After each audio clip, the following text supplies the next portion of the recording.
Brother and sister veterans, we're here today with Eric Trump, and it's a great day. I want to make sure everybody knows that Admiral Kubik was with us from the very beginning. He was back in '16 and is a real warrior. I was so glad some of the Navy senior flag officers were standing up. That Flynn. Hey everybody, Brick Suit here. I am in a fabulous event for President Trump rally hosted by Turning Point Action. And I know we all love our veterans, but there's a group out there you really check out.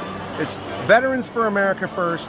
They support all sorts of America First candidates, and they have a veteran focus that I'm sure you're going to like because we love our veterans. President Trump loves our veterans. Give them a look-see. Hey, what's up, man? It's Forgiato. Well, I want to give a shout out to Veterans of America, Veterans First. We need to put more respect on our veterans and not our illegal immigrants. Trump 2024. Hey folks, it's John Rich here, Veterans for Trump, incredible organization. We love our vets. Without men and women willing to sacrifice and die if necessary for our country, we wouldn't have a country. And we all know that. Much respect and much love. God bless you. Perfect. Hey, Congressman Mike Collins here. Listen, a big shout out to Veterans for America First, organization out there doing great things, backing candidates and helping our veterans, people who really need your help and deserve all the gratitude. Debt we could never repay them. Thank you for what you're doing. Keep up the hard work. To all the veterans out there, especially Veterans for America First, we have got to deliver Trump victory. God bless, let's save this country. Hi, it's House Republican Conference Chair Elise Stefanik, representative for New York's 21st Congressional District. Thank you to Veterans for America First for all your hard work. We know that President Trump strongly supports our veterans, and our veterans must turn out to vote for him. Thank you very much. Let's save America. Hey, Georgia and Veterans for Donald J. Trump. You are the reason President Trump prioritizes national security because we do not want to send our sons and daughters to fight another man's war anymore. You guys are the reason we are safe and secure in this country, and it's about time we put a commander-in-chief back in office to prioritize our veterans and our armed forces. Vote DJT. Hey everybody, it's former Congressman Doug Collins, also Colonel, United States Air Force Reserve. For our America First veterans out there, thank you for the service, thank you for the work. We got a lot of work ahead. You keep doing what you're doing, we always got your back. Hey, Congressman Jim Jordan here. Just want to say thank you for helping Veterans for America First and all the great work they're doing. And thank you for helping me in my campaign. You were my first endorsement, so too was Chairman Jordan. Let's get out of it. Thank you.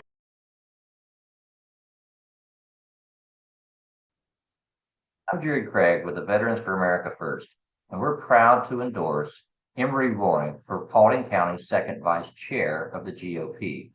Emory Roy has been active with the Young Republicans at Kennesaw State University, and I've had the pleasure of speaking where she invited me to come speak with her classmates and people also there. I believe it was a year ago, approximately. Yep. So I wanted you to invite you to come on and share a little bit about your background, what you've been doing, and what you plan to do, and what the position is. So, well, thank you, Jared, for having me on, and thank you to Veterans for America First for the endorsement. So a little bit about me is I was born and raised in Paulding County. I went to North Paulding High School, graduated during 2020 during that unimaginable time where, the world was shutting down, and we had also civil unrest with the riots that were happening all across the country. And so at that point in my time, I wasn't as politically involved, but I was keeping up with the news. And it wasn't until a lot of these riots broke out and then the election of 2020 that I really got involved in the college Republicans and then with my local GOP. And during my time with the college Republicans, I made it all the way up to vice chair of the Kennesaw State chapter, the school that I went to and graduated from in May of this year. And I actually made it all the way up to being the state vice chair of the college Republicans. And now, during my time, I work for Turning Point Action as a field rep, and I also serve as the events and conventions chair for the Georgia Young Republicans. So that's a little bit of the stuff that I've done. I know you have shared in the past that I am a staunch supporter of election integrity. I had invited you and Seth Keschel and Rachel Jones, who is an Arizona legislator, out here to Kennesaw State where we did a seminar on what we were going to do about the 2024 election. And I really appreciate the fact that, older people are really, I say older people, but people that are not of the millennial and Gen Z generation giving us a seat at the table. And that's what all my campaign is about, really, is just making sure you have more youth involvement. So with that, that is what I've been doing the past few years through Turning Point Action. I have been actively working within the 14th district and a slither of the 11th district. So Gordon, Pickens, Bartow, and Cherokee County. And I'm going to these GOP meetings and I'm trying to build up their precincts there. I'm trying to build up what we have at Turning Point coalitions there. And it's been a really great opportunity to be able to do that. During that time, I've actually hosted precinct trainings and workshops for a lot of these GOPs for them to have the tools, not just after your caucus and convention cycle, but for that period of time leading up to an election. One thing I've noticed that's been an issue with the GOP is when it comes to precinct strategy, we've gotten better of it over the past 4 years. But one of the things that we do is we wait until about like 6 months before an election to get the ground game working. Whereas the Democrats, that's a year-long operation. And, the only way we're going to be able to compete with them, especially in this midterm cycle, is for us to do that same craft. We saw their game plan in 2018. They were not expecting Trump to win in 2016, and they came back in the midterm swinging, and they took back the House and impeached Trump twice.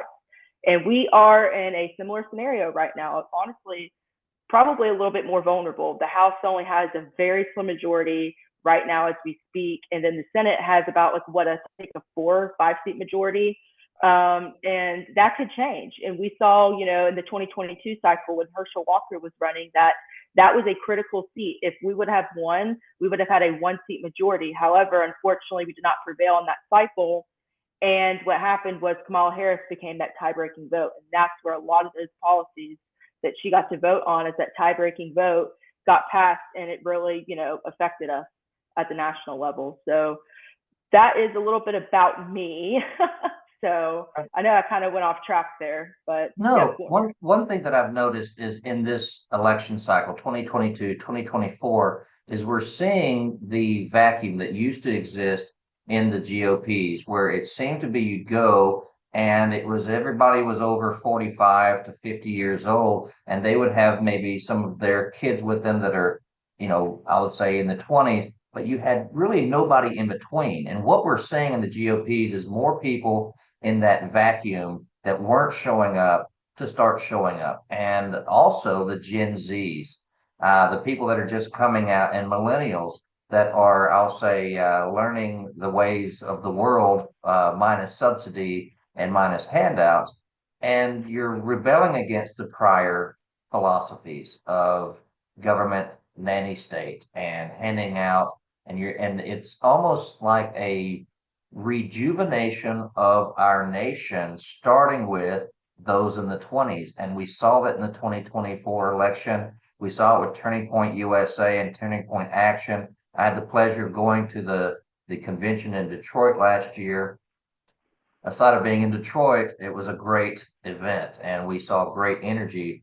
Where I've been to many, many Trump rallies, it was the only one that had a conga line. So I saw that energy, and you represent that position and that generation to come up, and now you're trying to get active locally. And as you've I'll say developed as a political activist or a politically minded person, I'm sure you're seeing how you can benefit, or also how all politics is local. And I commend you for stepping up. Now, you're trying to be seated as the second vice chair, correct? Yeah. Talk to your voters about what that position is.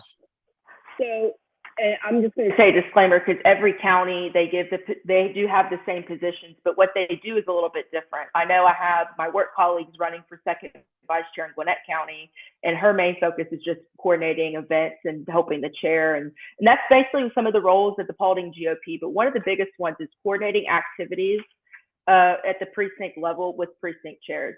And to me, I want to do more than just having your 4 meetings annually, and actually going into the field and working with these precinct chairs and these precinct groups and making sure that we're mobilizing voters, we're registering voters, and also at the same time, we're bringing people into the party. We know that the support of Republicans are there. We know that these Republican voters will come and turn out either in general election cycles or midterm election cycles. And we know a lot of them, when they are introduced to certain particular bills that happen at the state level or the local level, that they do, especially on social media, they do have comments, they do have concerns, they do want to find different ways to get involved.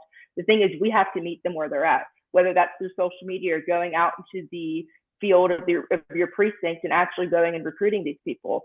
I mean, one of the things I also wanted to run on, one of my platform goals, and that kind of fits in with the roles that I do, is to bridge the gap between your local and state elected officials and the GOP, because there are certain bills that we're trying to get passed through, and then some of them affected at the local level, HB 581, for instance. And with the lack of communication on that part, people were really confused about which way the bill was supposed to go. Should we be supporting the opt-out or the opt-in version?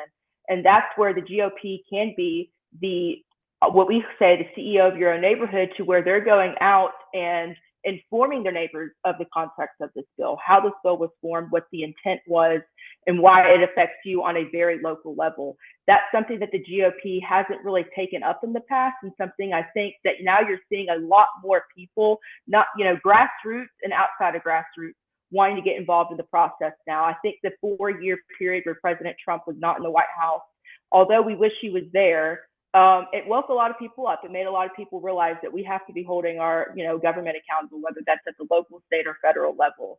And through that, it's really getting to know what's going on at the local level, what's being passed at the state level. How can we help them get their message across, especially on bills that benefit the constituents of Paulding County? So that's one of the things I want to run on and second vice chair. And then you're aiding and assisting, precinct meetings. And that is stuff that I have been doing. As I mentioned before, I have hosted many workshops and many presentations working on the precinct level, because every county is different. Where you can recruit your members is different. Paulding County, you could be recruiting at ball fields. That's where a lot of millennials who have kids are probably playing t-ball. That's a great way. And other counties, it's a little different. I know up in Cherokee County, they have something called Cornhole ATL, which is actually a cornhole league in the metro area. And they do have one in Paulding as well. But the big thing about that is you have a lot of millennial and Gen Zers who are participating in those events, and they are Trump supporters. Again, they probably don't know that your local GOP exists. So it's intentional that we go out into these areas and we recruit and we let them know that we're here and that they have a seat at the table. As sure as you know, and everybody knows here, that Gen Z and millennials are starting to dominate the voting electorate. And it's only going to continue to grow. You have, I think it's like I forgot the generation under Gen Z, but they're going to be coming up as well. And it's a very technological generation, Gen Z, and a little bit of millennials. And, we saw that play out in the election. Traditional media is starting to die off, and podcasts and, social media apps like Instagram and TikTok are very much popping. And that's the way that you get the message across to the youth. And, another thing is just utilizing that. Like I said, bridging the gap, and that's another way. And we see that now at the local level. And I think, again, it's a testament to this election and what happened. People are wanting to learn of other ways to get involved, and we just have to meet them where they're at and go out in the community and find them. Appreciate you getting out earlier, because I've been involved with politics now for years. And you're right, the focus and the attention, it's right before. You said 6 months, but I've even seen it really 6 weeks. And some people that don't follow the day-to-day in politics, they're unaware of what's going on until they come up for air. Basically, they're on that treadmill, they're on that rat race, and they're working, raising their family, running a business, and they stick their head up and they try to get a crash course. And you having resources at your focus audience and having those resources available will make it easier for people to understand the America First agenda at the local level. Also, specifically on the bill that you mentioned about opting in and opting out, having an option, sorry for the use of that too many times, but what happens when you have local school boards opting out when the voters of that same area voted for the bill? And how do you go about combating that? And we've been, in my own community, we've had opting out in Coweta County when 55,000 people in this area voted for it. And so we're in the process of cleaning house at the school board level and having those mechanisms in place. So we just don't, say, oh, it happened, guess we have to go kick rocks and back to work again. But informing the voters of what their tools are, what we're all about, and being consistent with that. I want to thank you for running for this office and taking on the responsibilities of keeping the message fresh, alive, and consistent. So I want to invite everybody in Paulding County that's voting to support Emory Roy for second vice chair. And if you want to know anything about her, where can they go on your social media if you'd like to share that, or any other contact information you'd like to share? So I'm on Facebook at Emory Roy, Instagram at the Emory Roy, and Twitter also at the Emory Roy. I'm also on TikTok, I believe. I don't know if a lot of people do that, your audience, but I know that's really popular with our generation. That's where we get our message out. And I believe that's either the Emory Roy or Emory.Roy. I cannot remember at the top of my head right now. And so, yeah, those are the ways that you can reach out to me via social media. You can always DM me if you have any more questions about the convention process, how to register for that. We do encourage people to register early. It just helps with credentials at the end of the day. But if not, you can come and register the day of. We're going to be at, I forgot the name of the church we're going to be at. But if they reach out to me, I'll have all that information out for them. It's a Baptist church in Dallas. I just can't remember. We have a lot of them. I'm sure you know, we all live in the South. And what's the date of your convention? So the convention is going to be on March 22nd. But if you want to be a delegate to the convention, you need to sign up to go to the caucus, which is going to be this Saturday. This Saturday. Okay. Yeah. Well, I appreciate you informing everybody. Let's get this information out to the public, and hopefully we can get past these elections and see you seated as second vice chair, so we can start making America great again at the local level, state level, and support the federal level. Yes, sir.